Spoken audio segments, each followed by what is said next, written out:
요즘에 연예계에서 학교 폭력 논란으로 인해서 일명 학폭이라고 하죠. 지금까지 쌓아왔던 대중적 이미지와 다른 모습이 드러나게 돼서 연예계로부터 퇴출되는 일들이 자주 일어나고 있습니다. 그럴 줄 몰랐죠. 그런데 과거에 자기가 갖고 있는 힘을 갖고 약한 아이들을 괴롭혔던 그 학교 폭력의 흔적들이 나중에 연예인이 돼서 잘 나가는 도중에 그것들이 드러나고 밝혀짐으로 인해서 그의 삶이 강제로 멈춰지고 퇴출당하는 그러한 고통을, 그에게는 고통이죠. 그 고통을 당하는 그런 연예인들이 많습니다. 아마 그런 학교 폭력에 대한 가해자로서의 기억이 있는 그런 연예인들은 자신의 과거의 실체가 드러날까봐 굉장히 두렵고 염려가 됐을 것입니다. 그래서 과거의 나의 그 모습이 그냥 덮어지기를, 드러나지 않기를 간절히 바라면서 살았을 것입니다. 하지만 그토록 바라던 그 드러나지 않기를 원했던 그 진실이 어느 순간 그 진실 자체가 스스로를 드러내면서 그 연예인의 삶을 덮치는 순간 그가 지금까지 쌓아왔던 모든 것들이 한순간에 물거품이 되어버리고 맙니다. 이게 드러냄의 위력입니다. 여러분, 삶 가운데 무엇인가가 탁 드러날 때 우리가 애써서 그렇게 세우고 모았던 것들이 한순간에 물거품처럼, 정말 숨처럼 사라져버리는 것들을 우리는 보는 것입니다. 여러분, 하나님은 성경에서 우리가 알 수 있는 하나님의 모습이 있는데 그 중에서 아주 특별한 모습이 뭐냐면 하나님은 진실을 드러내시는 분이라는 것입니다. 하나님은 진실을 드러내신다. 왜냐하면 하나님이 진실이기 때문입니다. 하나님이 진리이기 때문에. 그래서 마치 우리가 잘 알고 있는 고사성어 낭중지추처럼 이 주머니 속에 들어있는 그 날카로운 그것은 언젠가는 그 주머니를 뚫고 나온다라는 것입니다. 하나님은 진리이시기 때문에, 진실이시기 때문에 언젠가는 때의 문제일 뿐 그 진리가, 그 진실이 반드시 드러납니다. 그래서 하나님은 이 드러냄의 방식을 통해서 악을 그리고 거짓을 괴롭히세요. 이 악과 거짓은 점점 더 꽁꽁 자기를 감추기를 원해요. 여러분, 영화를 보거나 드라마를 보면 악이, 거짓이 드러나기를 원하는 게 있습니까? 아니요, 없어요. 더 깊숙이, 더 어두운 곳으로 자신을 감추죠. 그런데 하나님은 놀라운 추격자세요. 그래서 하나님은 일명 어둠의 추격자, 불의의 추격자가 되셔서, 거짓의 추격자가 되셔서, 악의 추격자가 되셔서 끝까지 악과 그 거짓을 추격합니다. 그리고 드러내죠. 딱 멱살을 잡고 밝은 빛 가운데로 끌고 나옵니다. 너무 괴로운 거야, 악과 거짓의 입장에서는. 그래서 하나님의 말씀이 드러나고 하나님의 성품이 드러나는 것을 악은, 그리고 그 악을 품고 있는 세상은 너무 싫어해요. 너무 싫어해요. 그래서 요한복음에 보면 예수님이 말씀을 전하실 때 예수님이 뭐라고 말씀하시냐면, 내가 그 유대 종교 지도자들의 거짓을 드러내기 때문에 그 유대 종교 지도자들은 나를 미워한다. 세상은 나를 미워할 수밖에 없다. 이렇게 예수님이 말씀하세요. 제자들에게. 여러분, 오늘 이 세상의 진짜 통치자가 누구냐면 하나님이시거든요. 그 하나님이 오늘 세상을 다스리는 통치 원리가 뭐냐면 악과 거짓을 드러내시는 거예요. 오늘 본문 말씀을 통해서 거짓을 드러내시고 악을 드러내 보이시는 그 하나님을 통해서 우리가 영적인 그런 교훈을, 또한 은혜를 얻기를 원합니다. 여러분, 우리가 지금까지 살펴봤던 것처럼 모세와 아론, 이 늙은 두 사람이 그 당시에 고대 근동의 가장 강력한 왕권을 갖고 있었던 그 애굽의 바로 앞에, 그리고 그들의 그 잘난 신하들 앞에 섰습니다. 그리고 그들에게 하나님이 말하라고 한 그 말씀을 그대로 전했어요. 여러분, 이게 쉬운 것 같지만 어려워요. 우리는 작은 권력 앞에서도 하나님의 말씀을 가졌음에도 불구하고 그것을 말할 때 합리화하는 과정을 통해서 그것을 왜곡하거든요. 그것을 약간 나에게 불리하지 않게끔 그렇게 스스로 말씀을 굽게 만들거든요. 그런데 오늘 그 바로 앞에, 그 잘난 신하들 앞에 벌써 딱 뭐의 차이가 납니까? 옷의 차이가 나요. 여러분, 신분의 차이, 그의 부의 상태는 옷으로 차이가 납니다. 벌써 딱 그 높은 곳에 딱 서 있는 바로와 그 신하들이 입은 옷과 이 보잘것없는 목동이었던 모세와 노예였던 아론이 입은 옷은 천양지차예요. 그 앞에서 이미 마음이 주눅이 들 수밖에 없어요.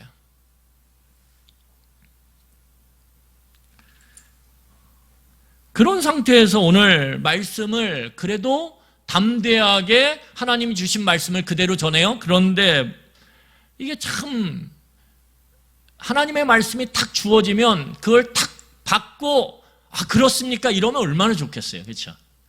그런데 세상은 하나님의 말씀을 철저히 외면한다라는 거예요. 철저히 외면한다. 세상은 하나님의 말씀에 즉각적으로 반응하지 않아요. 여러분, 우리들도 하나님의 백성이라고 자부함에도 불구하고 하나님의 말씀에 대해서 우리가 즉각적으로 반응합니까? 안 하죠. 저도 잘 못해요. 여러분들도 잘 못하시잖아요. 여러분, 믿음의 상태라는 것은 무엇을 말하냐 하면 내가 아는 것과 내가 행하는 것의 연결 속도예요. 연결 속도. 내가 하나님에 대해서 아는 것이 나의 행함으로 나의 일상의 삶 가운데서 연결돼서 드러나는가? 그 속도가 지금 말로 말하면 5G냐, 4G냐, LTE냐, 3G냐, 2G냐, 그것에 따라서 믿음의 상태가 달라지는 거예요. 그러니까 믿음의 상태는 내가 알게 된 하나님의 말씀을 내 일상의 삶 가운데서 얼마나 빠르고 신속하게 살아내는가, 행하는가, 그것이 믿음의 상태를 드러내는 것입니다. 그런 면에 있어서는 예수님은 지금으로 따지면 지금까지 나온 것 중에 최고 속도는 5G니까 5G급이에요. 프리미엄 5G.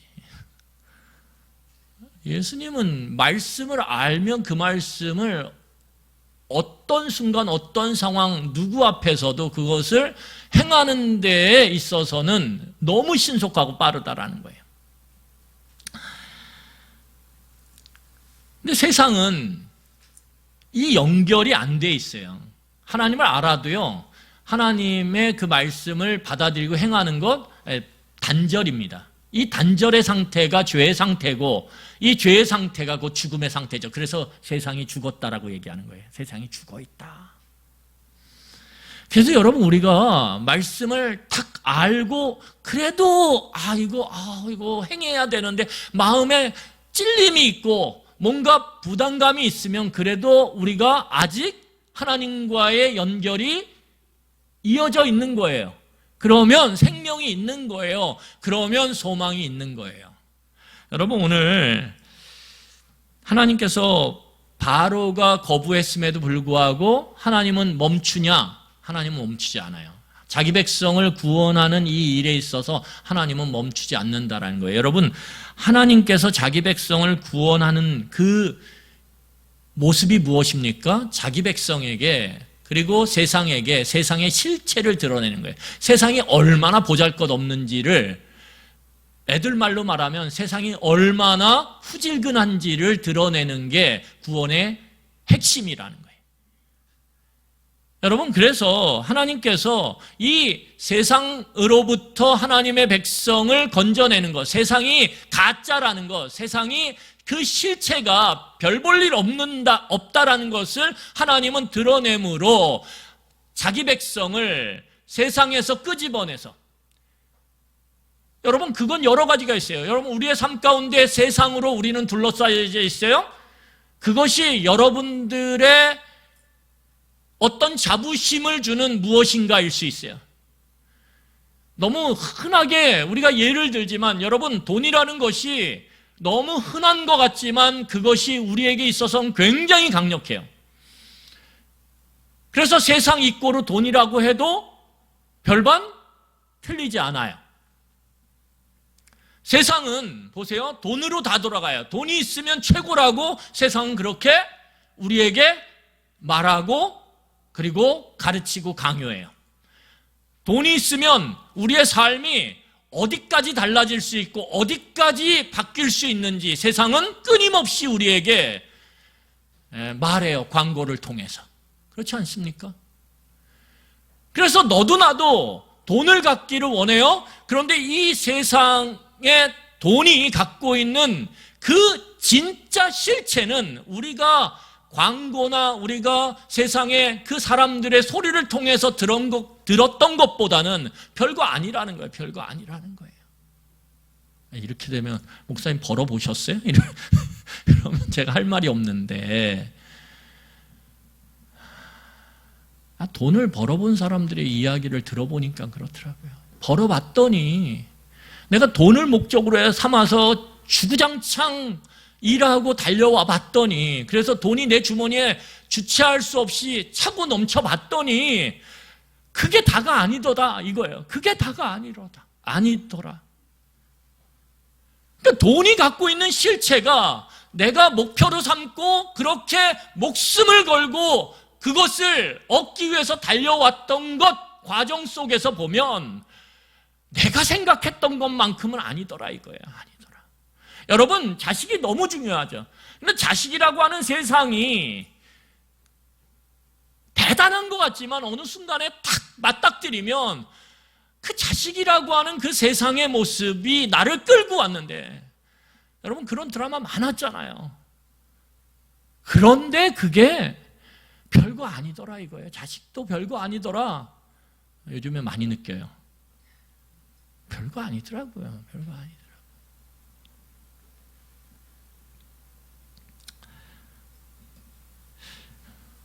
여러분, 하나님은 이 구원의 과정을 통해서 세상, 네가 그렇게 매달려 있는, 붙잡혀 있는 세상이라고 하는 그것이 얼마나 보잘것없는지, 그것이 네가 알고 있던 것과는 다르게 얼마나 허약한지, 후질근한지 하나님은 우리에게 보여주신다는 게, 이게 구원의 과정이에요.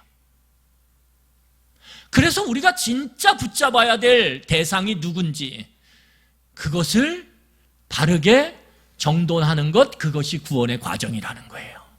여기에 대해서 하나님의 열심은 끊임이 없어요. 여러분, 하나님은 열심히 우리의 삶에, 제가 지난번에 말씀드렸듯이 개입하셔서 네가 지금 붙잡고 다인 것처럼, 마치 하나님인 것처럼 그렇게 여기며 살아가는 그 세상의 그것이 얼마나 보잘것없는지 하나님은 끊임없이 당신의 열심으로 그것을 우리에게 보여주시고 가르치신다라는 거예요. 가르치신다라는 거예요. 여러분, 그래서 하나님은 포기하지 않아요. 하나님의 이 포기하지 않음, 하나님은 끊임없이 우리를 대면하게 하세요. 돈? 야, 그거 한번 대면해봐. 네가 돈이 없어도 살 수 있어. 자식? 야, 자식 대단한 것 같지? 근데 계속 대면하게 만드세요. 자식이 최고인 것처럼 자식 붙잡고 사는 사람에게 자식이 별거 아님을 하나님은 끊임없이 우리의 현실 가운데 깨닫게 하세요. 고통스럽죠. 힘들죠. 그런데 그것을 통해서 하나님은 진짜 붙잡아야 되는 대상이 무엇인지를 우리에게 계속적으로 가르치세요. 이게 하나님의 구원을 향한 열심이에요. 그러니까 여러분, 하나님이 계속 나를 힘들게 만들 때 하나님 원망하지 마세요. 하나님을 원망하는 게 아니라 거기서 지혜로운 건 뭐냐 하면, 왜 하나님이 나를 이렇게 계속적으로 대면하게 하셔서 나를 이렇게 보잘것없게 힘들게 만드시지? 거기서 지혜는 뭐냐 하면, 누가 진짜구나를 알고 붙잡는 거예요. 여러분, 오늘 하나님은 이 좌절당한, 바로 앞에서 철저하게 외면당하고 무시당한 그 모세와 아론에게 또다시 말씀하세요. 바로를 찾아가서 또 이야기하라고. 이게 참 힘든 거예요. 근데 대면하라고 말씀하시는 거예요. 여러분, 이 과정이 바로나 애굽 사람들에게만 의미가 있는 게 아니라 이 모세와 아론에게도 동일한 의미와 가치를 지닙니다. 왜요? 대단한 줄 알았는데 계속적으로 하나님의 말씀을 갖고 무시당하지만 대면해서 바로를 향해서 하나님의 말씀을 선포할 때 하나님이 드러나거든요. 하나님이. 진리이신 하나님이 드러나고 거짓인 그 바로와 애굽의 모습이 드러나거든요. 그러니까 대면해야 된다라는 거예요. 그래서 하나님은 끊임없이 모세와 아론을 향해서 그 진짜 자기가 힘이 있는 것처럼 그렇게 힘을 휘두르는 그 바로와 애굽을 향해서 대면하라고 줄기차게 요구하시는 거예요. 여러분, 우리 15절과 16절을 함께 읽도록 하겠습니다. 15절 16절 함께 읽겠습니다. 시작. 아침에 너는 바로에게로 가서 보라, 그가 물이 있는 곳으로 나오리니 너는 나일 강가에 서서 그를 맞으며 그 뱀 되었던 지팡이를 손에 잡고 그에게 이르기를 히브리 사람의 하나님 여호와께서 나를 왕에게 보내어 이르시되 내 백성을 보내라. 그러면 그들이 광야에서 나를 섬길 것이니라 하였으나 이제까지 내가 듣지 아니하도다. 여러분, 오늘 모세와 아론이 나일강가로 아침마다 시차를 나오는 거거든요. 나오는 이 바로와 바로의 신하들을 향해서 하나님 뭐라 그러냐면 먼저 가서 그들을 맞이하라라고 요구해요. 여러분, 목사도요, 참 어떤 순간이 있어요. 어떤 순간, 어떤 대상이 있어요. 그러면 그 만나라 그러면 참 힘들어요. 별로 맞닥뜨리고 싶지 않은 상황이나 대상을 만나는 것이 그렇게 쉽지가 않아요. 그래서 안 했으면 좋겠다. 안 그랬으면 좋겠다. 이렇게 저도 그러거든요. 근데 오늘 모세와 바로 아무리 얘기해도 듣지 않는 이 바로와 그의 신하들을 또 아침에 일찍 대면하래요. 얼마나, 제가 이걸 보면서 얼마나 싫었을까? 얼마나 부담스러웠을까?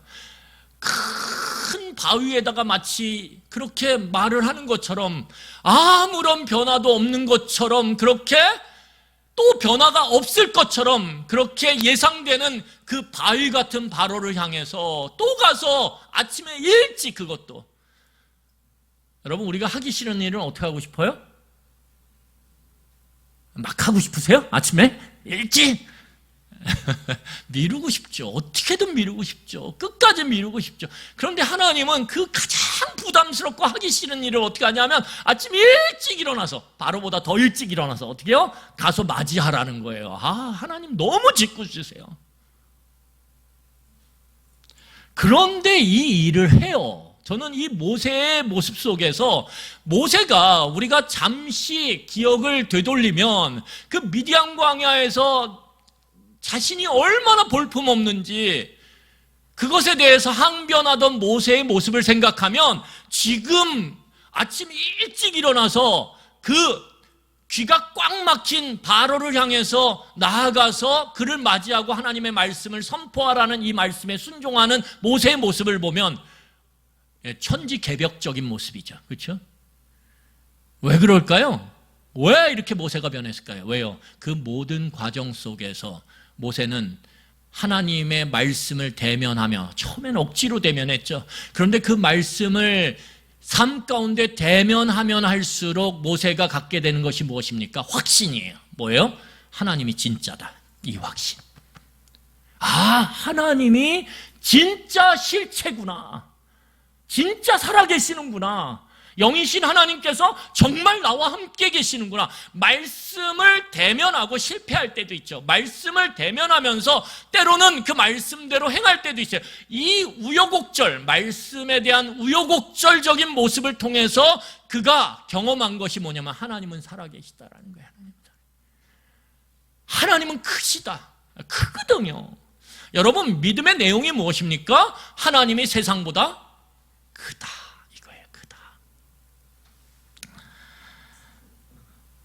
이것을 아는 것, 이것을 알고 우리의 삶 가운데 적용하는 것, 그것이 믿음의 내용이라는 거예요. 믿음의 내용은 하나님이 크시다 이거예요. 하나님이 크시다. 내가 지금 보고 있는 바로보다 하나님이 더 크시다. 그러니까 그 크신 하나님이 나와 함께 계심을 믿기에 나아가는 거죠. 그렇죠?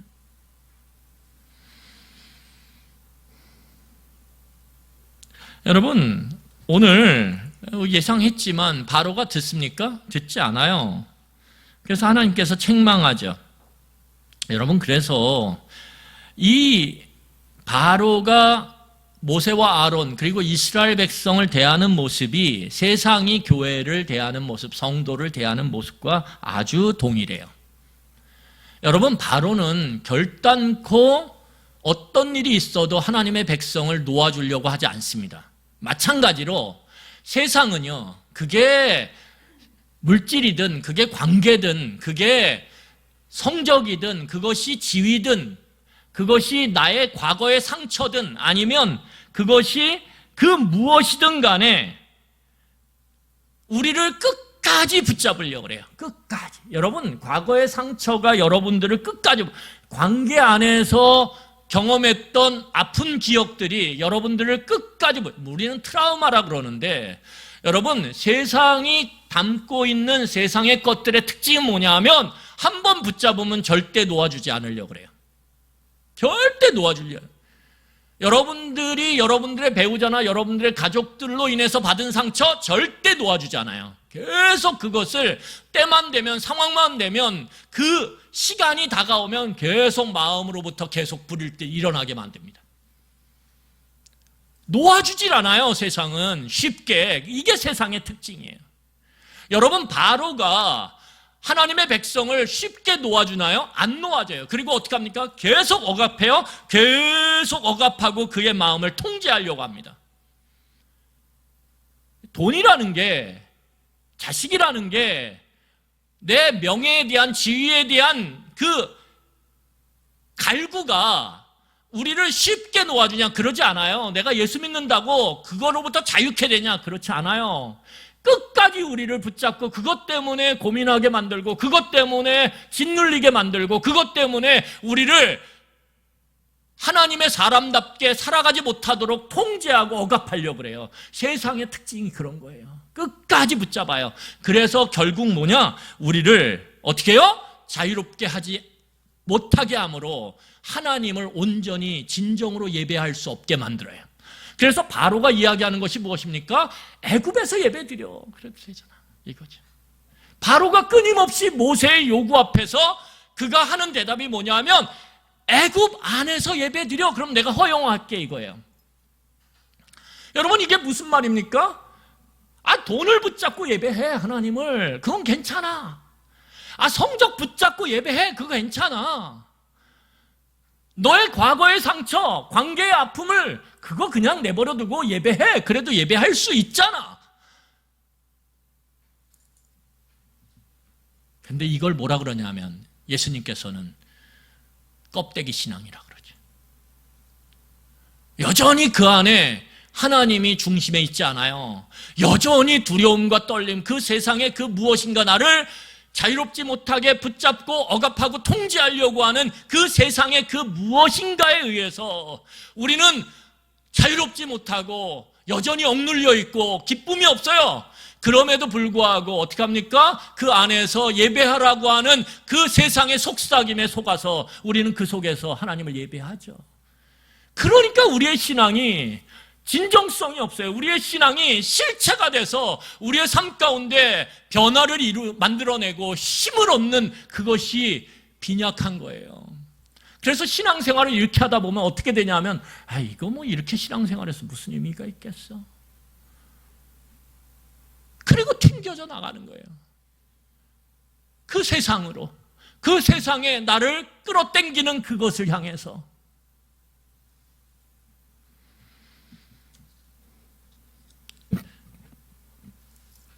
여러분, 이 세상의 소리에 주의하셔야 돼요. 세상 가운데서 하나님을 예배해도 네 신앙을 유지할 수 있지 않냐? 아니요, 불가능해요. 불가능해요. 여러분, 모세와 아론이 아침 일찍 나일 강가로 나와서 바로 그 일행을 기다리며 맞이합니다. 여러분, 바로가 아침에 일찍 나일 강가로 나가는 게 좀 특이하지 않습니까? 그런데 우리가 잘 생각해 보면 이 바로와 그 신하들은 나일강에 대한 관심이 많다라는 거예요. 여러분, 아침부터 무엇인가 내가 내 몸을 움직여서 일으켜서 그 곳으로 나아간다라는 건 뭐예요? 거기에 관심이 있다라는 거예요. 관심이 있다라는 거예요. 깊은 관심이 있다라는 거예요. 여러분, 내 몸에 문제가 생기잖아요. 그러면 아침에 일찍 일어나서 어떻게 합니까? 운동하러 가요. 그렇게 운동 싫어하다가도. 왜요? 아니, 건강에 관심이 깊은데 그 관심을 어떻게 합니까? 예, 표현하는 게 뭐냐 하면 운동하는 거예요. 운동하는 거예요. 제가 요새 이렇게 몸무게를 유지하거나 건강을 좀 이렇게 유지하는 데 관심이 많아요. 그래서 몸무게를 유지하면서 단단해야 돼야 되니까 어떻게 하냐면 어떻게 해야 되죠? 몸무게를 이게 굉장히 복잡하고 어려운 문제입니다. 몸무게를 유지하면서 단단해져야 되니까 적게 먹고 많이 운동을 해야 돼요. 많이 운동을 해야 돼요. 먹는 거를 제가 되게 고민하거든요. 나오면은 웬만하면 도시락 싸워가지고 먹으려고 그러는데, 왜냐하면 제 아내가 잡곡밥을 해주거든요. 그런데 그걸 못 갖고 올 때가 있어요. 새벽기도 나왔다가. 새벽기도 나올 때 급해가지고 못 갖고 올 때가 있는데, 그러면 뭘 먹을지가 너무 고민해요. 너무 고민해요. 하나하나가 다 고민이야. 아, 이거 먹으면 안 좋은데. 아, 이거 먹으면 몸에 안 좋은데. 가리면 제 결론이에요. 아, 밖에 나와서 음식을 건강이라고 하는 척도로 분별하잖아요. 예, 굶어 죽어야 돼요. 먹을 게 없어요. 먹을 게 없어요. 풀만 먹어야 돼. 풀. 예. 여러분, 관심이 있으면 그렇게 하는 거예요. 관심이 있으면 수고하는 거예요. 오늘 이 나일강가로 아침 일찍 나온 바로의 관심이 어디 있습니까? 나일강에 있단 말이에요. 왜냐하면 이 나일강이 이 애굽의 경제적인 측면에서 보면 거의 애굽의 경제적인 굉장한 자산이에요. 이 애굽의 물들을 관리하고 그것들을 잘 다스림으로 인해서 이게 치수죠. 이 관계사업 그리고 저수지를 만들고 이름을 통해서 물을, 이 나일강 주변은 다 광야거든요. 그래서 이 관계사업이나 저수지를 중간중간 만들어요. 광야에. 그래서 물을 끌고 와가지고 그 주변 땅들을 어떻게 합니까? 기름지게 만들죠. 그래서 농사를 짓는 거예요. 그래서 나일강변은 그 홍수로 인해서 그 물이 넘쳐 흘러서 범람을 해서 그 물 속에 있는 유기질이 풍부한 그 흙이 밖으로 나와서 사막의 땅을 기름지게 만든 것도 있지만, 이 바로가 관계 시설 또는 치수 사업을 통해서 저수지를 만들고 물길을 만들고 그래서 주변 땅들을 비옥하게 만들었다라는 거예요. 그래서 이집트가 어마어마한 경제 대국이 됐거든요. 그러니까 이 나일강은 이 애굽의 경제적인 성장에 있어서 가장 결정적인 역할을 했던 그러한 산업이에요. 쉽게 말하면. 그리고 그 경제적인 성장과 확장이 가져온 게 무엇이냐 하면 바로의 왕권의 강화예요. 그러니까 바로가 이렇게 큰 힘을 갖고 이 애굽을 다스릴 수 있었던 이유는 뭐냐면 나일강에 있거든요. 그러니까 나일강이 너무 귀할 수밖에 없는 거예요. 이 바로에게 있어서.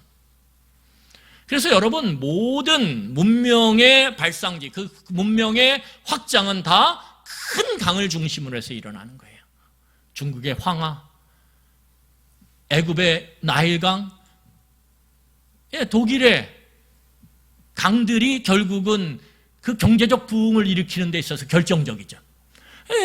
이 바로에게 나일강은 그런 존재란 말이에요. 그런데 오늘 성경을 보면 바로는, 애굽의 왕들은 나일강을 어떻게 생각했냐면, 자, 에스겔서 29장 2절입니다. 그리고 3절입니다. 우리 같이 읽겠습니다. 인자야 너는 애굽의 바로 왕과 온 애굽으로 얼굴을 향하고 예언하라. 너는 말하여 이르기를 주 여호와께서 이같이 말씀하시되 애굽의 바로 왕이여 내가 너를 대적하노라. 너는 자기의 강들 가운데서 누운 큰 악어라. 스스로 이르기를 나의 이 강은 내 것이라. 내가 나를 위하여 만들었다 하는도다. 여러분 에스겔서에 보면 바로 애굽의 왕들은 이 나일강이 자기 거라고 생각해요. 내 거. 그렇기 때문에 나일강으로부터 나오는 경제력을 바탕으로 한 그 힘과 권력을 과시하면서 거침없이 사는 거예요. 왜? 이게 내 거니까, 내 거니까. 그러니까 그 나일강이 만들어내는 그 힘, 경제권, 그것이 결국은 내 것이기 때문에 그것을 거침없이 사용하죠. 거침없이. 그러니까 지금 내가 누리는 이 모든 것들은 다 내가 만든 거라는 거예요. 내가 주인이라는 거예요. 결국 이 생각이 이 애굽의 왕의 머릿속에 아주 깊이 박혀 있다라는 거예요. 여러분 세상의 특징은 무엇입니까? 이거죠, 이거. 지금 내가 누리는 건 내 힘으로 일군 거야, 이거예요, 이 생각. 여러분 세상 사람들한테 한번 물어보세요. 당신의 지금의 삶, 이 부, 이 평안함 어떻게 누리게 됐습니까? 제가 죽어나고 열심히 일했어요. 제가 밤잠 자지 않고 일했어요. 제가 정말 쓸 거 안 쓰고 아껴가지고 허리 쫙 동여매고 지금까지 달려왔습니다. 그래서 제 아내가, 제 아이들이 엄청 고생했어요. 그 생각하면 너무 미안해요. 여러분 이런 이야기들이 대부분이에요. 대부분이에요. 제가 왜 잘하냐고요? 제가 그 많이 본다 그랬잖아요. 나는 자연인이다. 그거 보면 인생에 다 산에 온 사람들의 대부분은 다 잘 나갔어요. 다 잘 나갔어요. 제가 얼마나 잘 나갔는 줄 아세요? 한 달에 돈을 얼마나 많이 벌었는지 아세요? 제가 차를 몇 대 굴렸는지 아세요? 다 이런 얘기예요. 다 이런 얘기. 그런데 제가 산으로 올 줄 몰랐어요. 이거죠, 결국.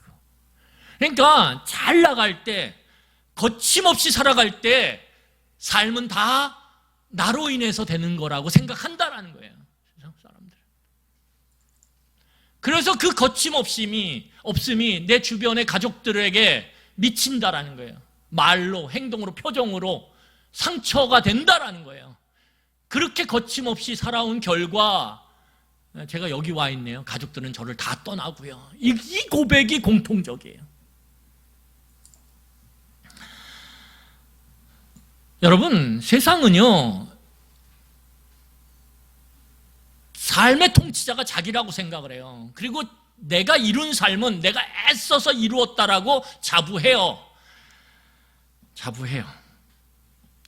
그래서 그들은 하나님에 대해 관심이 없어요. 하나님에 대해서 별로 필요를 못 느껴요.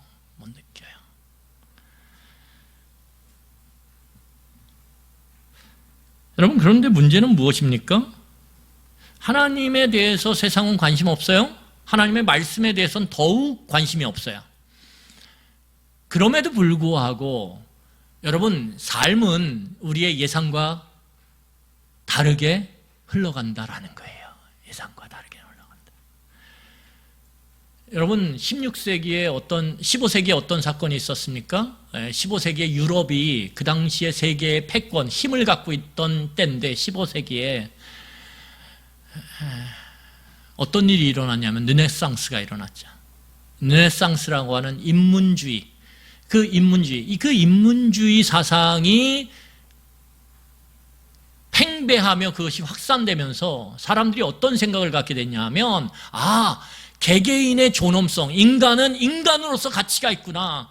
뭐든지 인간은 참 소중하구나. 그래서 이 인문주의라고 하는 15세기의 유럽에서 일어났던 이 사상들이 결국은 하나님으로부터, 신으로부터 인간을 떼냈어요. 너희들은 신 없이도 존재할 수 있어. 스스로 혼자 선을 이루고 너희들이 그 복된 삶을 신이 주지 않아도 너희들이 스스로 일구어 나갈 수 있어. 이게 르네상스 사상이에요. 신으로부터, 하나님으로부터 인간을 단절시켜버린 것, 떼낸 것. 그리고 인간이 어떻게 했습니까? 그때서부터 뭘 하냐면 과학을 발전시켜요. 열심히 자연을 어떻게 하자? 자연을 연구하자. 왜? 신으로부터 자유롭게 됐으니까 이제는 자연이라는 것을 뭐예요? 하나의 물체로 보는 거예요. 하나님과 연관이 없어. 이걸 연구하는 거예요.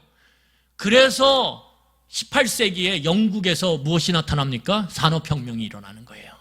산업혁명은 1차 산업혁명이 영국에서 18세기에 일어나는데 여러분 그것이 무엇입니까? 하나님이 창조한 세상, 그 하나님으로부터 자연을 띄어내는 거죠. 그러니까 르네상스는 하나님으로부터 인간을 띄어냈다라면 그 인간이 자연을 하나의 물체로 보고 연구함을 통해서 18세기에 증기기관을 개발하고 그런 과정을 통해서 산업혁명이 이루어질 때 자연을 하나님으로부터 떼어내요. 그리고 자연을 자기 마음대로 억압하고 착취하고 폭력을 자연에게 행사하기 시작해요. 그러면서 어떤 시대가 오냐 하면 이제 19세기에 이 유럽이 꿈을 꾸기 시작해요. 어떤 꿈이요? 야, 이제 그 성경에서 말하는 세상이, 천국이 이제 인간의 힘으로 이루어지는구나. 아, 이게 인간이 만들어내는 천국이구나. 이런 유토피아에 대한 생각들이 그들의 머릿속에 가슴속을 부풀게 만들어요. 여러분 그때 터진 것이 무엇입니까? 그때 터진 게 1차와 2차 세계대전이죠. 그 존엄한 인간, 그 거룩해 보이는 인간이 만들어낸 결과가 무엇이냐 하면 그렇게 그들이 발전시킨 그 기술을 갖고 만든 무기들을 통해서 그 존엄하다라고 얘기했던 인간 수천만 명을 이 1차와 2차 세계대전에서 비참하게, 처참하게 살상했다라는 거예요. 그때 깨달아요. 와, 우리가 괴물이 됐구나. 그래서 그때 회개가 일어나요. 그래서 20세기에 놀라운 부흥의 역사가 일어나기 시작해요. 왜? 그때 깨닫거든요. 아, 하나님 없이는 안 되는구나. 인간의 죄가 우리를 괴물로 만드는구나. 여러분, 그런데 인간이 망각의 동물이죠. 또 그걸 까먹었어요. 그리고 어떻게 합니까? 2차 산업혁명, 3차 산업혁명, 지금 4차 산업혁명이라고 하는 AI, 인공지능을 통해서 우리가 세상을 좀 더 유토피아로 만들 수 있다라고, 세상에 이제는 많은 문제들을 이 AI, 인공지능을 토대로 한 챗GPT, 물으면 대답해, 뭐 이런 거죠. 우리가 해결할 수 있다. 그 챗GPT의 능력을 배가시킬 수 있는 게 뭐예요? 지금 컴퓨터로는 안 돼. 너무 부족해. 그래서 만드는 게 양자 컴퓨터예요.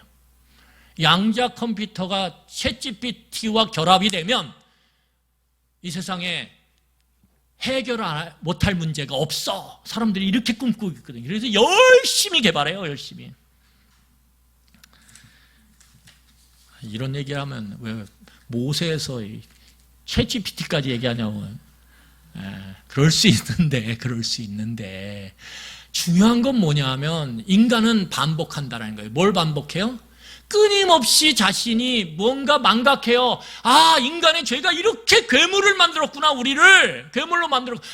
그걸 절감하고 하나님을 찾았는데 점점 또 어떻게 됩니까? 망각하고 자신들의 능력을 과신하기 시작하고 그것이 만들어내는 것이 자신을 그리고 인류를 자유롭게 만들고 유토피아로 그들을 끌고 갈 수 있다라고 또 착각하기 시작한다라는 거예요. 이 착각. 그런데 그들이 관과하는 게 무엇입니까? 죄죠, 죄. 인간 안에 있는 그들이 만들어낸 그 모든 것들을 괴물로 한순간에 만들 수 있는 이 죄.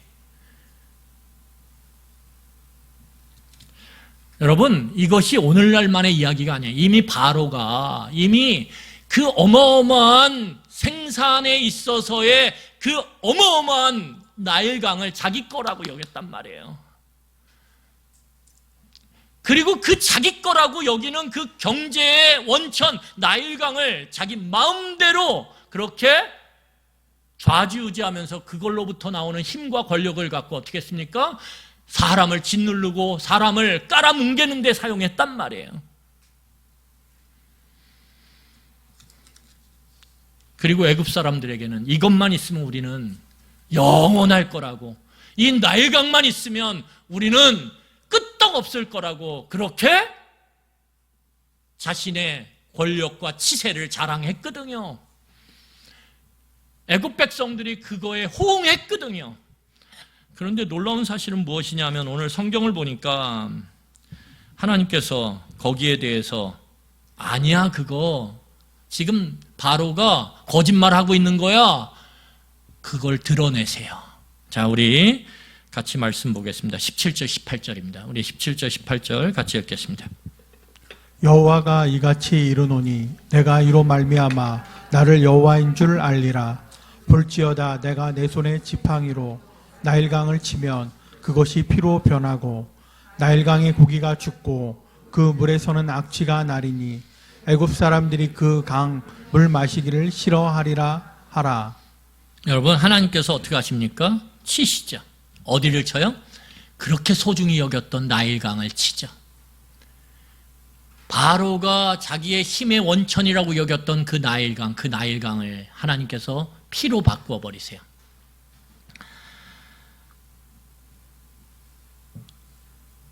여러분, 오늘 성경을 보면 하나님께서 그것을 마시지 못하게 그렇게 치세요. 그래서 20절, 21절을 보세요. 제가 읽겠습니다. 20절, 21절 보세요.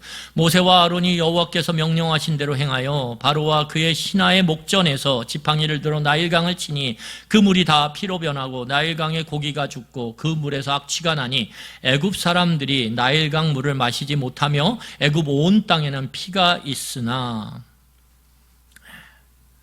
나일강이 한순간에 무용지물이 돼버렸어요. 한순간에.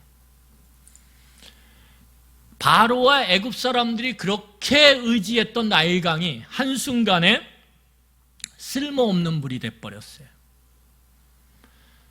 그러면서 하나님이 어떻게 하십니까? 드러내시죠. 뭘 드러내세요? 오늘 성경을 통해서 바로가 그 나일강이 자기가 만들었다라고 자부하면서 그 나일강으로부터 나오는 그 부와 그 권력을 자기 마음대로 휘둘렀는데 그거 가짜라는 거예요. 그거 가짜라는 거예요. 내가 내 삶을 얼마든지 부요하게 만들 수 있다.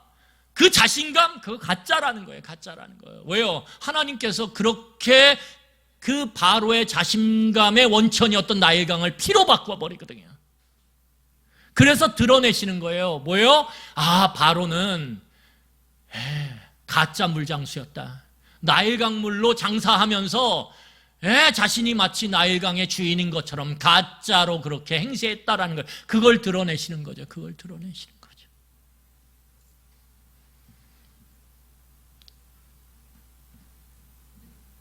여러분, 오늘 우리가 말씀을 정리하면서 이 말씀을 통해서 우리가 같이 좀 깊이 마음에 새겼으면 하는 것이 있습니다. 여러분, 하나님께서는 드러내세요.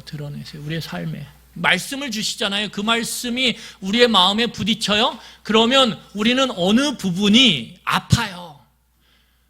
말씀이 탁 주어져서 우리의 마음과 생각에 딱 부딪힐 때 우리의 마음 한 부분이 흔들리기 시작한다라는 거예요. 꺼림직하기 시작한다라는 거예요. 그럴 때 여러분, 우리가 그 하나님의 그 말씀을 통해서 그 아픈 부위, 내가 덮고 싶고 내가 가리고 싶은 그 부분을 하나님은 드러내시기를 원하신다라는 거예요. 그런데 우리는 그 드러내시려고 하나님이 그렇게 행하실 때 끝까지 저항하죠. 끝까지 그걸 드러내기 싫어해요. 어떻게든 그걸 가리려고 그래요. 여러분, 하나님께서 드러내시는 목적이 무엇입니까? 거기서 빨리 돌이키라고. 거기서 빨리 돌이키라고. 하나님이 말씀을 주셔서 우리의 마음에 뭔가 불편하게 만들고 꺼림직하게 만들 때 그 말씀을 깊이 생각하고 묵상함으로 빨리 그 부분에서 돌이키라고. 말씀 정리하겠습니다. 여러분, 돌이키라고 그러는 거예요. 돌이키라고. 그래야 살거든요. 여러분, 오늘 하나님께서 나일강을 공격하세요. 그리고 실체를 드러내세요. 너 거짓말 시켰잖아. 나일강 네가 만들었다며. 그런데 피로 변하는데도 네가 어찌할 수가 없네? 그리고 바로가 하는 일이 뭐냐면요, 오늘 성경을 쭉 보세요. 그냥 외면해요. 그냥 무시해버려요. 마치 나일강이 없이도 살 것처럼 무시해버려요. 왜? 자기가 그 피로 변한 나일강을 어찌할 수가 없거든요. 여러분, 우리가 어찌할 수 없는 일들을 만날 때 내가 자신 있게 내 자식을 이렇게 해야지 마스터 플랜 세우고 쫙 했는데 어느 시점에서 안 되거든요. 그때 어떻게 해요? 그 자식 무시해 버려요. 그냥.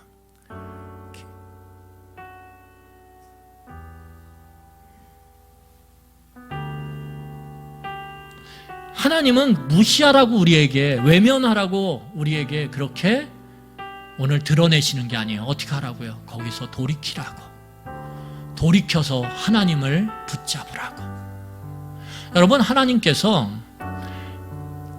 돌이키게 만들기 위해서 우리를 드러내시는 거예요. 자꾸 우리가 붙잡았던 돈, 우리가 붙잡았던 그 무엇, 그 세상의 것들이 별거 아님을 하나님은 계속 우리에게 그거 아니어도 살 수 있다라는 걸 하나님은 보여주고 싶어 하세요. 하나님을 붙잡아야 산다라고. 그 돌이킴을 위해서 하나님은 계속적으로 우리에게 말씀을 주시고 그 말씀이 부딪히게 만드시고 우리로 하여금 우리의 그 감춰뒀던 부분들이 드러나게 만드신다. 여러분, 예수님이 가룟 유다에게 계속적으로 말씀하세요.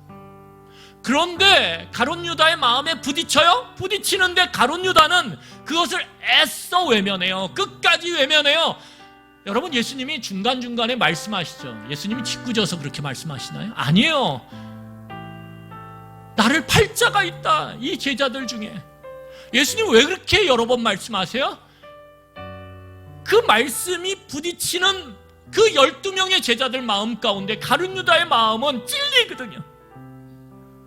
그러면 어떻게 해야 돼요? 거기서 하나님 앞에 돌이켜야 돼요. 하나님, 저에게 이 돈을 향한 사랑, 이것을 끊어낼 수 있는 마음을 주세요. 이렇게 기도했어야 된단 말이에요. 그런데 가룟 유다는 찔렸을 거예요. 예수님이 말씀으로 자기의 마음을 아주 돋보기로 보듯이 그렇게 보고 드러내실 때 마음이 찔렸어요. 그런데 돌이키지 않아요. 끝까지 가요. 끝까지. 그 은전 30냥 받고 예수님을 팔아요. 넘겨줘요.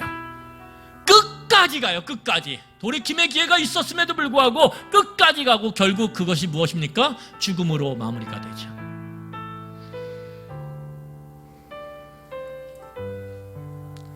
여러분, 하나님께서 오늘 바로에게 이렇게 하나님의 말씀을 통해서 말씀하시고 그리고 그 증거를 보여주시는 이유는 뭐냐면 돌이키라고. 그래서 하나님은 즉각적으로 바로의 생명을 위협하지 않아요.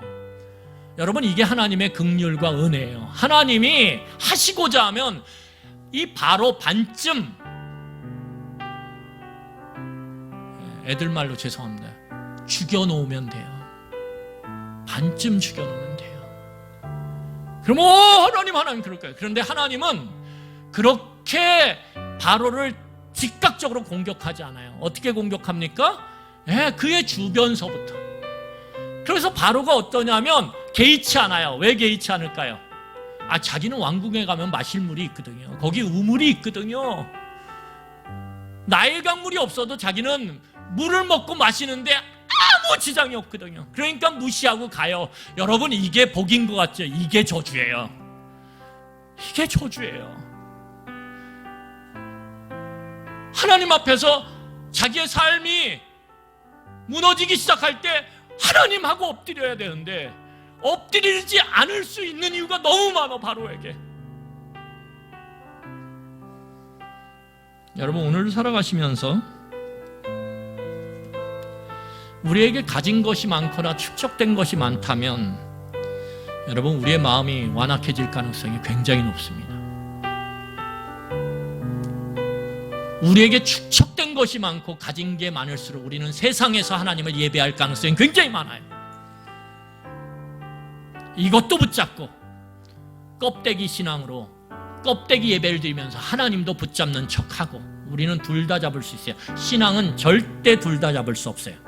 하나님은 온 힘을 다해 하나만 붙잡기를 원하세요. 우리의 양손으로 한 분만 붙잡기를 원하세요. 그럴 때 말씀하세요. 내가 먹고 마시는 것도 더해주리라.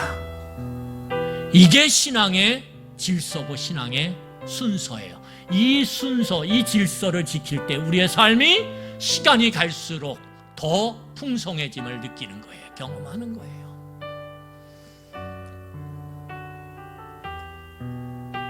여러분, 이 우리가 갖고 있는 것들은 우리를 착각하게 만들어요. 하나님 없이도 얼마든지 살 수 있는 것처럼.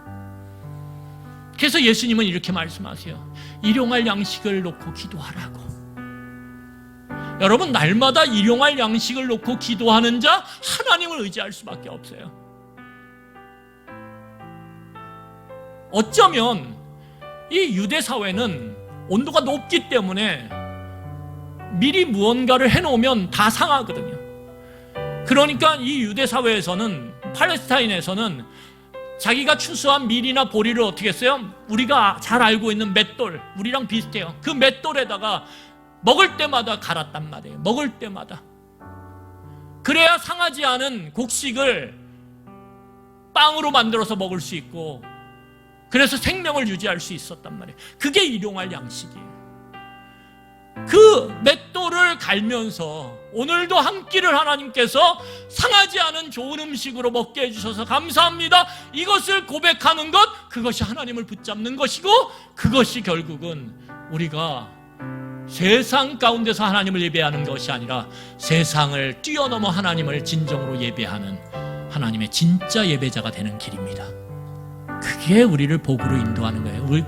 그것이 우리를 푸른 초장으로 진짜 인도하는 길입니다. 여러분, 이 시간에 우리 하나님의 말씀을 기억하시면서 함께 찬양하도록 하겠습니다.